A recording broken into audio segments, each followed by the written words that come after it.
My name's Michael Gips. I am principal and founder of Global Insights in Professional Security.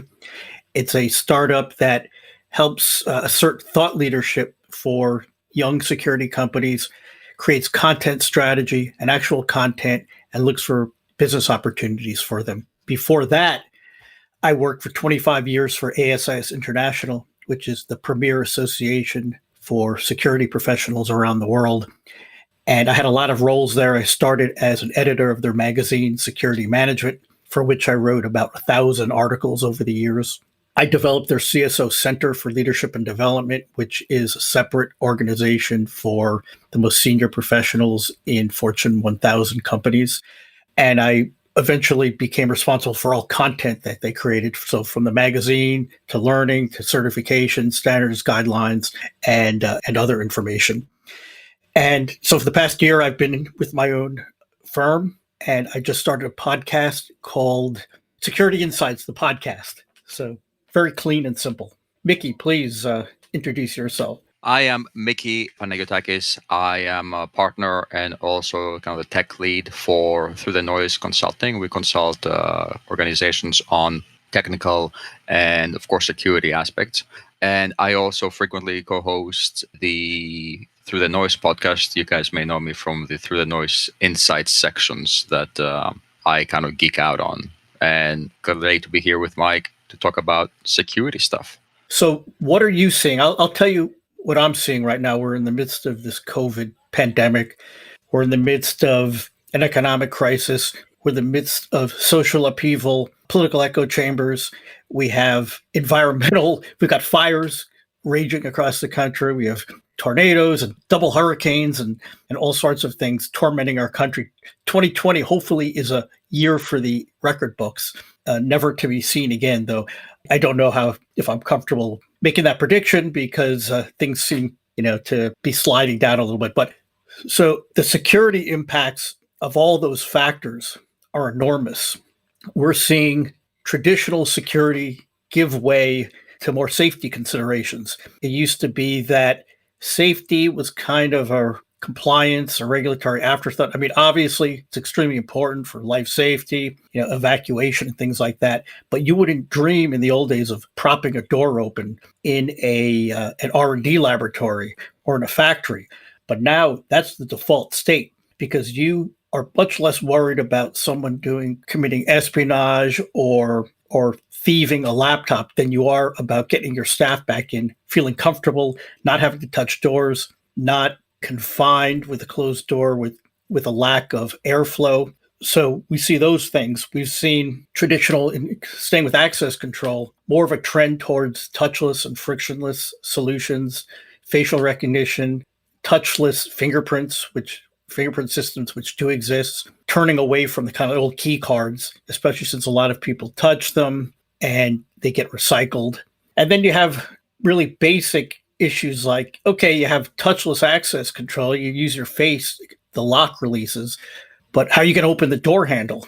So, you have all sorts of options for that. Some companies are distributing this key-like devices, antimicrobial, some sort of metal that you can hook into the door and pull it over. You can push elevator buttons. Others are just putting hand sanitizer on either side of the door. Others might have foot pedals to open the door or two-way doors that you can see through. So there's all sorts of follow-on effects of COVID just on access control. And then you get into other areas like insider threat. And all of a sudden you have people working at home who have never really worked at home for long periods of time, and companies that never had to supply this much hardware and administer network operations from 100 different sites rather than just from their office.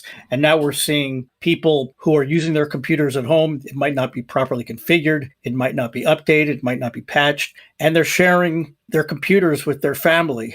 And kids are coming in and they may be seeing sensitive documents that their parents have up. And there's the insider threat emerges from there because you have people who fear for their jobs, all of a sudden don't feel like they're being watched. So maybe they have access and they can sell some of the information they have, or more likely inadvertently something slips out because the same controls aren't in place and something gets forwarded to somebody by mistake. And believe me, when something gets forwarded to someone else by mistake, it always gets into the wrong hands. That's sort of a law of nature. So let me pause there and let you tell me what you see and comment on those thoughts. No, I think I see the same thing. I'm glad you kind of started with that. All these kind of environmental and biological disasters that are happening, because from kind of the walled garden of where we sit here in DC and in the work that we do, especially on the technical side, we always think about like, how do we protect physical assets? How do we protect employees and both digital as well as physical assets? But we don't think about the overall security, about how do we actually interact that, and what does that mean. I remember I used to run a large number of data centers way back when, and every one of them had a mantra. Before you go in, you had to like go through the first door, then get identified, then go through the second door, and there's all this like security thing. And right now we're kind of, I think there's a lot of fatigue in some ways. We're kind of say, well, why exactly do we need all that? Can we just get rid of it, and as you said, open the doors and let the air in, let everything shine?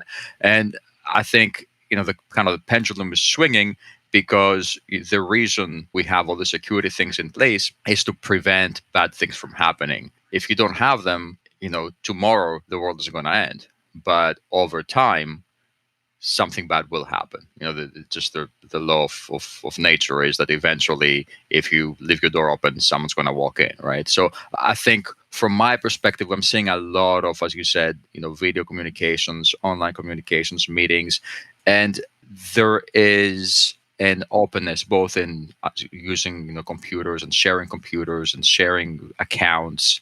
And there's expected to be a lot of openness, but at the same time that there is some worry there that private assets that should be kept secure, we no longer have these controls. And it could be a malicious act, it could be a dishonest act, but more than likely there's going to be some sort of accident that happens, that somehow a document or some private information gets leaked out by mistake. So I think one of the things that maybe we can talk a little bit about in a few minutes here is what are the risks associated with this whole, let's call it, I hate to call it the open door policy, because that's a positive thing, but what are the risks associated with that? What can go wrong and what has gone wrong? Absolutely. And I was going to say something like mark my words, but anytime anyone tries to predict the future, it goes horribly wrong. So I will say that I predict that when we come out of this and get back to a sort of state of normalcy, and I don't think, a lot of people say this is the new normal.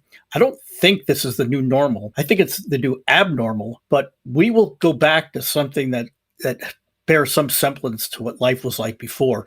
We'll do more online. We may have less commuting, but air travel will begin again. We'll be going back to restaurants. We'll be having face-to-face meetings and we'll have conferences face-to-face, because there's nothing that substitutes for that human connection. But I think that when we come out of this, we're going to see a avalanche of insider crimes, where especially fraud.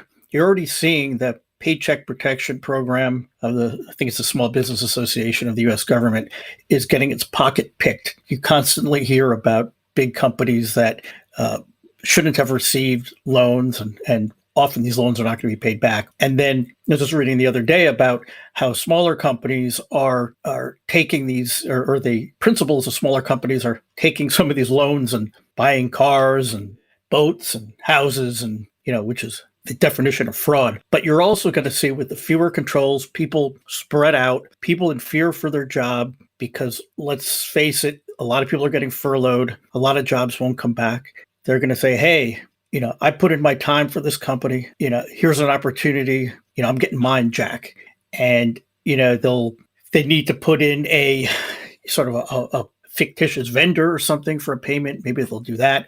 And I also think that after this, when the auditors start looking through the books, they're going to find a lot of stuff that began before the pandemic. And now that, no one was taking a close look, but now that everybody is sort of away and you can't really control things as well anymore on the network, it may be that they'll finally get a peek into some fraud that was pre-existing, and they're going to have to deal with that. So that's just one issue, and I'll leave it to you to comment or to rebut or to augment. Yeah, well, I think there's so many things here. I mean, yes, certainly. I think, of course, the more you look, the more you find, and I think you're going to find a lot of more looking, therefore a lot more finding. I like what you said about the new normal. I hate that. I hate that phrase, right? Because what is normal, right? Normal is situational, but dealing with what we have, whether it's the COVID-19 risk, whether it's the fires in California, whether it's the twin hurricanes down in Louisiana, Texas, what we're really talking about is risk, identifying what the risk is and managing it. And I think the same thing with security.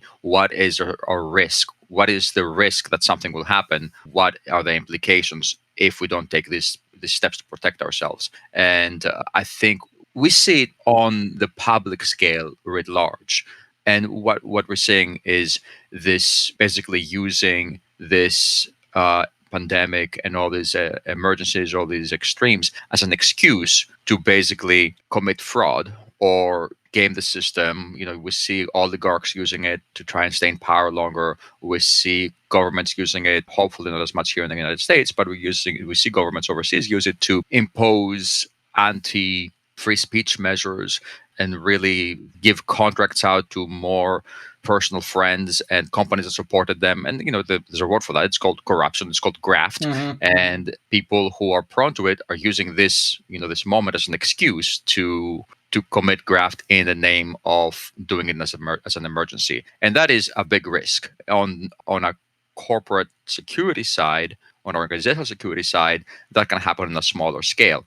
So we do need to identify what those risks are and what the security and the implications for the company's operation. I mean, I guess the reason I am into security is not because, I woke up one day or I was born, back in 1974, and 1974 for those watching, and said, hey, I want to like, stop people from doing things in the name of security. The reason we're doing it, it kind of grew from me out of an interest in an organizational continuity, business continuity, and security and managing those risks is a part of it.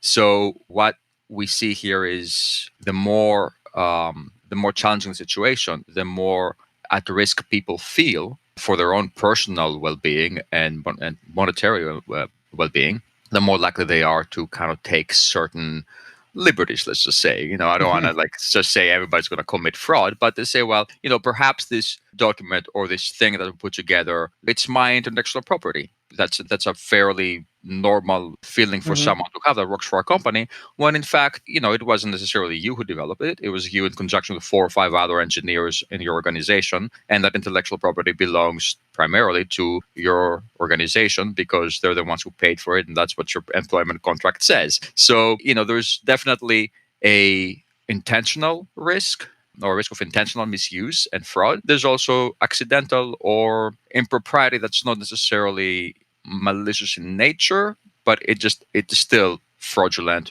legally and does harm to the company's operational structure. Yeah, you made a lot of really good points there. I'm not sure which one to address first, though you started with talking about graft and corruption. And I had made a point on the other side of the coin that with everybody rushing, they won't be, they're dishing out laptops and other equipment that's not properly configured. People don't know how to use. There's no training. They don't do good cyber hygiene. But you rightly pointed out that they're also rushing to get contract work, to get things done, to pivot to different suppliers. So there's not as many people watching, and that breeds corruption, especially when you say, we don't have time to scout around for different contracts. I know this guy. I trust this guy. He's going to get a no-bid contract. And oops, that no-bid contract comes with a kickback. And I'm sure all this stuff is happening because it's happened in previous crises. And it's just the way it goes. And we really have to be wary of that.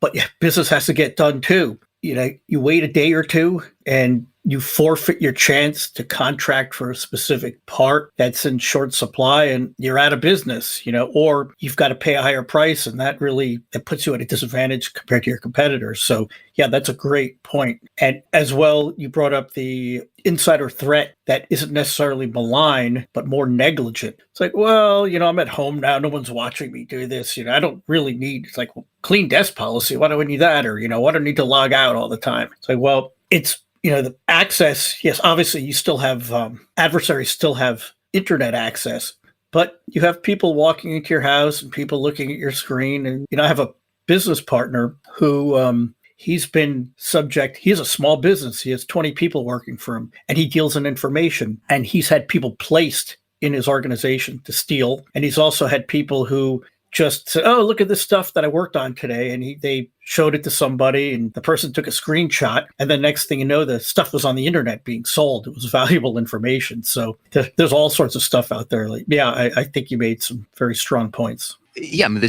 I'll give you a perfect example. I got an email yesterday. My business partner, you mentioned business partners, he emailed me his son's immunization records because he hit my email address instead of his school's, right? Like, I know him, he knows me, we trust each other. That's not really a big deal, but that's a very innocent mistake. And it could tomorrow, it may be your employees emailing, their poker group with your company's private and important and expensive intellectual property by mistake because they just sent it to the wrong address. So I think that happens. I also think, graft and corruption, there's certainly a lot of it that is intentional, but there's also a lot of it that kind of happens in a continuum. You don't wake up one day and say, I'm going to rip everybody off. But what does happen, this is a great example that you brought up, I love it, is you try to get a contract and you don't have part A of the 7-part series that you need. Your competitor may or may not have it, but they say they do. So you have to say you do as well in order to compete in this environment. It's kind of like the whole doping scandal with pretty much Lance any Armstrong. sport. Yeah, Lance Armstrong. Yeah, I was going to bring him up, but I decided to. But I mean that's a great example.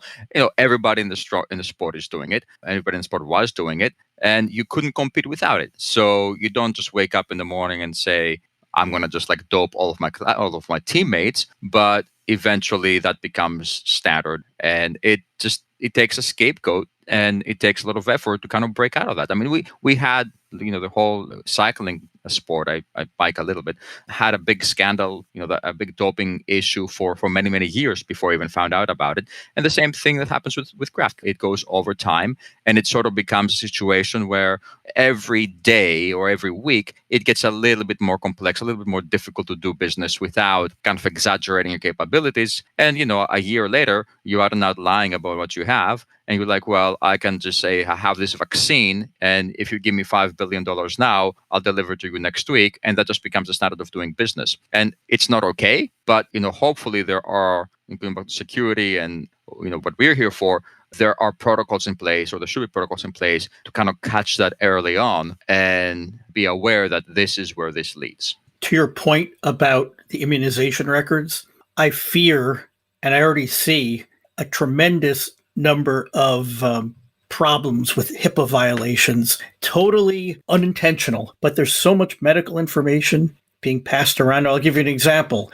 You made me think with the immunization records of your partner's daughter. My daughter is a college student. 3 days in, she actually attends a college. They're doing a hybrid of in-person and online. 3 days in, she had to be quarantined because she had dinner with someone who later tested positive. So they put her in quarantine. And while she was there, a nurse came in and said, "Here," and she handed my daughter some medicine and left. And my daughter looked at it and said, "That's funny. I don't take any medicine." She looked, it was medicine for somebody else. So now she knew the person who took a specific type of medicine, and can infer now what medical issues she had.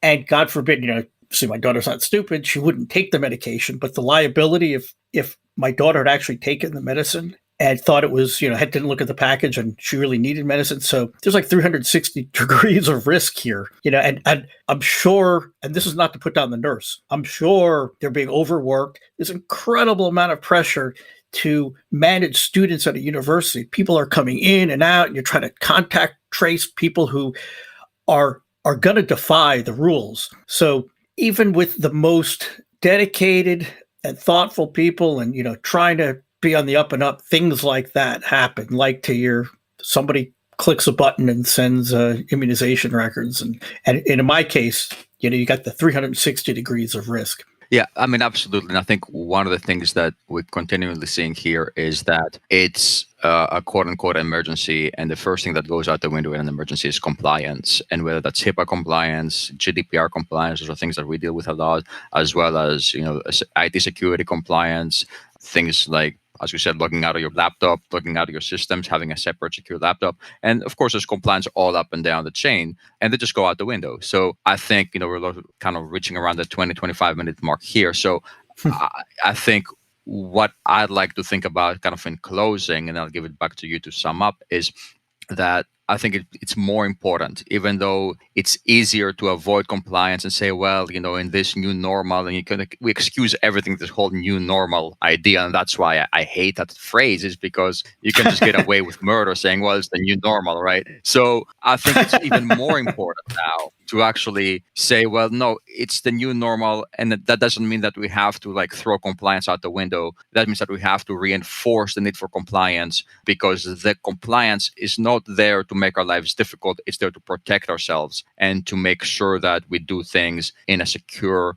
and safe way, and make sure that our rights, both individually and our corporate continuity, our business continuity, is maintained and our rights are maintained. So yeah, but the thing I would like to kind of reinforce here in my closing is that just the need to like be more vigilant about compliance and about following the protocols that are put in place. Yeah, no, that's very important. And it just so happens that I've been interviewing a lot of chief security officers on new duties and responsibilities they've taken on from COVID and other things they've had to let fall by the wayside because they don't have the resources, the manpower, the budget. And what's fallen by the wayside in some cases is compliance issues, not necessarily GDPR, things like that, but site surveys and things that, in specific statutes or regulations or best practices or guidelines or certifications where you're supposed to maintain it, you're supposed to do a number of site surveys, or you're supposed to do risk analyses, blah, blah, blah. They're saying, you know what? And I'm going to get back to your point about risk. This is all about risk. And you have to look at it in a triage situation. What is your biggest risk? What's the risk reward ratio? You're not going to put all your attention into something that is a minor risk in the scheme of things. Yet you also don't want to run afoul of the law. So, but I'm seeing that a lot of organizations are saying, well, we're all hands on deck on COVID. We're going to leave some of these compliance things to the side because everyone's leaving it to the side. The advanced companies I've seen, the people who are dealing with this, and they all have limitations, the best are people who say, okay, you 10 people or 7 people or 5 people are dealing COVID related things only. The other 3, 4, 5, you're making sure that everything else runs, that we're compliant with other things, that training is happening, that the regular block and tackle of security is getting done. It's extremely difficult, but it has to be addressed. I totally agree. And I think that's a good way of doing it, and saying that we have a team that deals with all those new things, but we also have a team that maintains kind of a semblance of what needs to happen regardless of this kind of AKA emergency, or people say emergency. So I think it's good enough for one episode. So I appreciate you having me on the show. Yeah, thank you, Mickey. We'll talk again, I guess, hopefully soon. There's so much stuff to cover, so I enjoy talking with you. Yeah, this was great. Very, very mind-bending, very Absolutely. illuminating. Yeah, thanks, Mickey. And of course, thanks everyone for listening as well. And talk to you soon. Bye-bye.